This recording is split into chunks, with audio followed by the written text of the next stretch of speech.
অতীব ভারাক্রান্ত হৃদয় নিয়ে বলছি। আজকে আমি সোশ্যাল মিডিয়ার মাধ্যমে একটি ভিডিও আমার চোখের সামনে আসলো।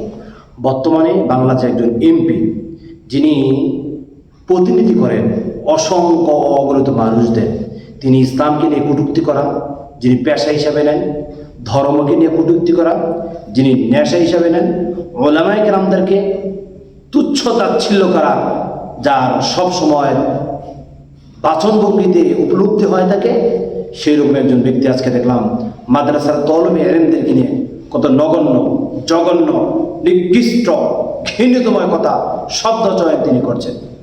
ওলামায়ে কেরাম, বিশেষ করে মাদ্রাসার তলবে এলেমদেরকে তিনি সব সময় এত নিচু, এত জঘন্য শব্দ প্রয়োগ করে, যেটা ভাষায় প্রয়োগ করার মতো নয়।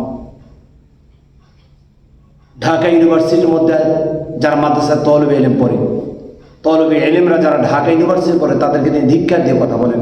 এবং অন্যান্য যত মাদ্রাসা সমূহ রয়েছে, কি কওমি, কি আলিয়া, কি অন্যান্য নেটওয়ার্কের মাদ্রাসা রয়েছে, সকল নেটওয়ার্কের, সকল সিস্টেমের মাদ্রাসাগুলোকে তিনি ঘৃণা করে তাকান, ঘৃণা করে কথা বলেন।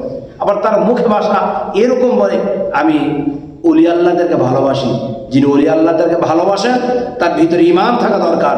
ইমান যার ভিতরে নাই, সে কখনো অলি আল্লাহর ভালোবাসা মুখে বললে সেটা প্রয়োগ করা যায় না, কাজে পরিণত করা যায় না।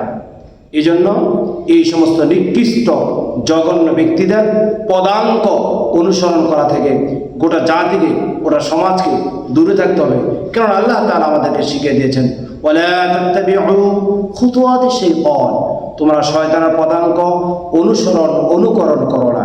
ইন্নাহু লাকুম আদুউম মুবিন, কেননা শয়তান মানুষের প্রকাশ্য শত্রু।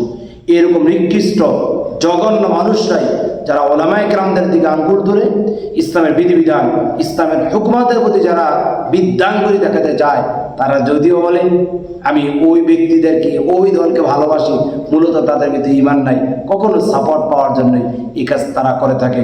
এই জঘন্য নিকৃষ্ট মানুষ থেকে আল্লাহ তাআলা আমাদের জাতিকে হেফাজত করুন। আল্লাহুম্মা আমিন।